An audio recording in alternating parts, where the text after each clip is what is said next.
Breaching is a synchronized, combined arms operation controlled by the maneuver commander and is one of the most difficult combat tasks a force can encounter. Due to the complexity of the mission, commanders must understand the capabilities and limitations of platforms across all warfighting functions in order to mass and sequence combat power against a decisive point. The breaching fundamentals, known as SOSRA, are the 5 basic steps of every breaching operation.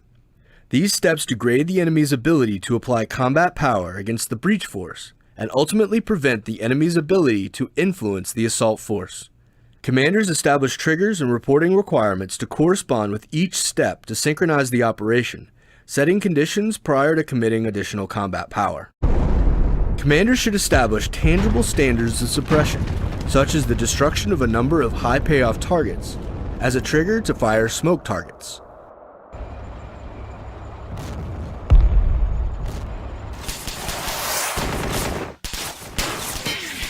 Smoke targets are fired immediately in front of enemy positions to provide obscuration prior to the committal of the breach force. One noted issue in the combined arms breach is balance of protection provided by obscuration versus mission command. While obscuration reduces the commander's ability to command and control the breach, maximum obscuration is recommended. Protection of breaching assets is essential to maintain momentum, especially as the risk to key assets increases as they approach enemy positions. Loss of even a few breach assets drastically complicates the breach. Commanders and their units compensate through drills, rehearsals, visual signals, FM, and digital communications.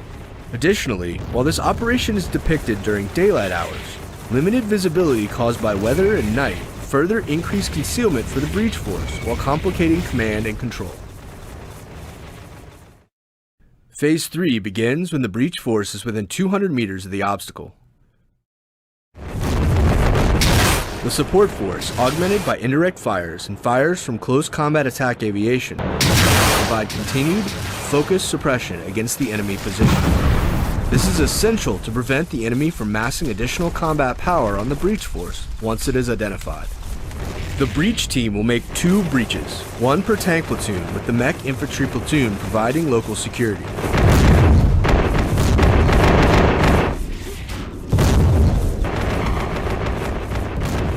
The roller tanks move up and detect the edge of the minefield visually, or by detonating a mine.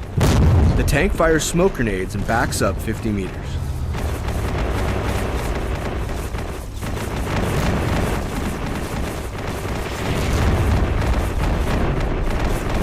This triggers the ABV to move forward to the lead tank and fire the Miklik.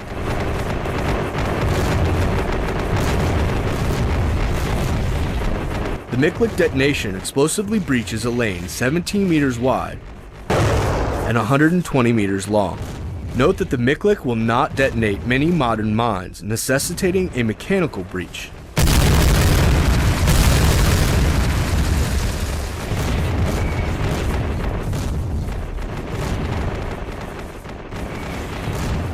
The ABV then begins a mechanical breach of the lane by employing a full-width mine plow. The plow is lowered far enough from the minefield to ensure sufficient spoil is built to move buried mines.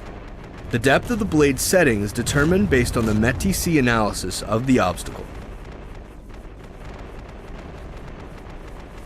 The plow tank provides redundancy for the mechanical breach, but is less preferred due to the use of a track-width plow. Plows are the preferred method of mechanical breach as they physically move mines not detonated by the Miklik out of the lane. Also note that the vehicles must plow in a straight line and over level ground to ensure the required blade depth is maintained. The ABV is followed by the roller tank, which proofs the lane within the track widths. The ABV's marking system provides initial marking within the lane. Simultaneously, the sappers begin emplacing far lane markings that will funnel follow-on forces to the lane. The ABV and roller plow and proof the lane to the tank ditch and pull aside to allow the employment of gap-crossing assets. The Wolverine moves forward and emplaces the bridge under the concealment of local obscuration.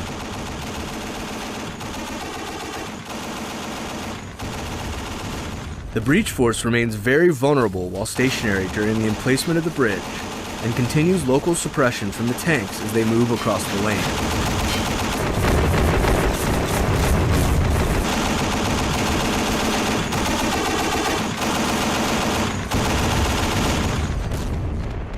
Note, however, that tanks equipped with plows or rollers must orient their gun tube 30 degrees from forward to prevent damage from a mine strike.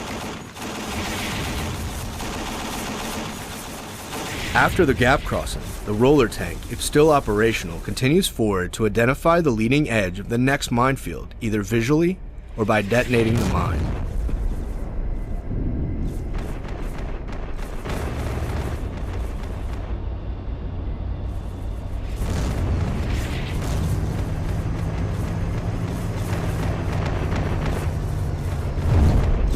The ABV again moves forward, fires its second Miklik, and begins plowing the lane.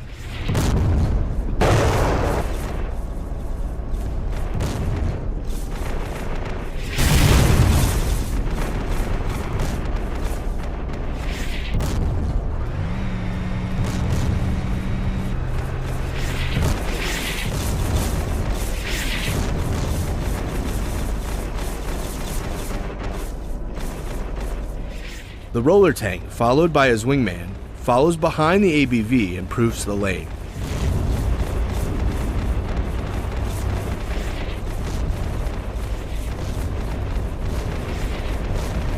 Upon reaching the far side of the obstacle, the ABV pulls aside as the roller tank section pulls forward and establishes far side security at the point of penetration.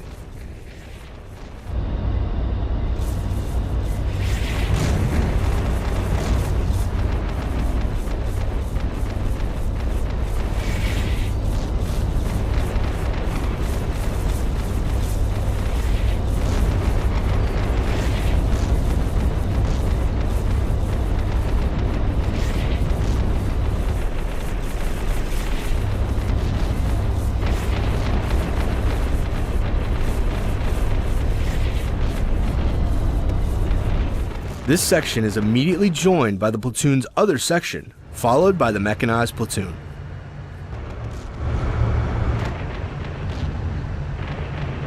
Securing the point of penetration triggers Phase 4, actions on the objective. The assault force, already moving to the point of breach, must follow rapidly behind the breach force in order to maintain tempo. The breach force maintains continued suppression on the objective as the assault force moves through the breach lane.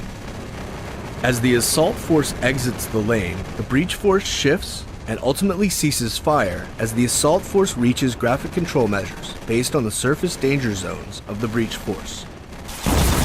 Indirect fires and direct fires from CCA also shift and cease based on the maneuver of the assault force.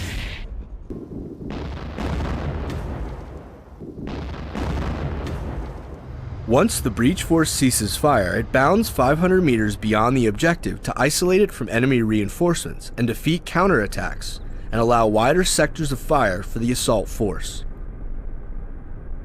The tank platoon attached to the assault teams maintains continuous suppressive fire of enemy positions as the mechanized infantry platoons dismount on the objective using a standard drill.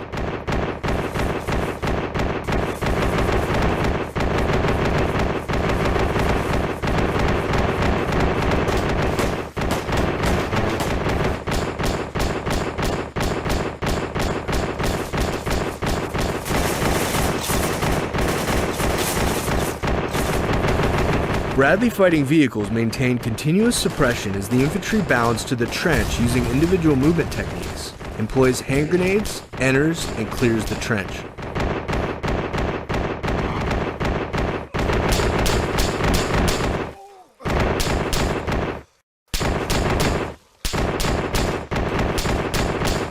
Trench clearing is a manpower-intensive task requiring large quantities of ammunition and grenades.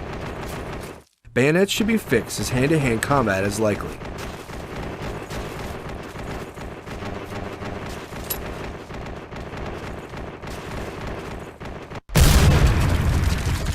After the objective is cleared, the task force commander signals consolidate and reorganize. Sappers continue to improve lane markings and widen lanes to eventually support two-way traffic.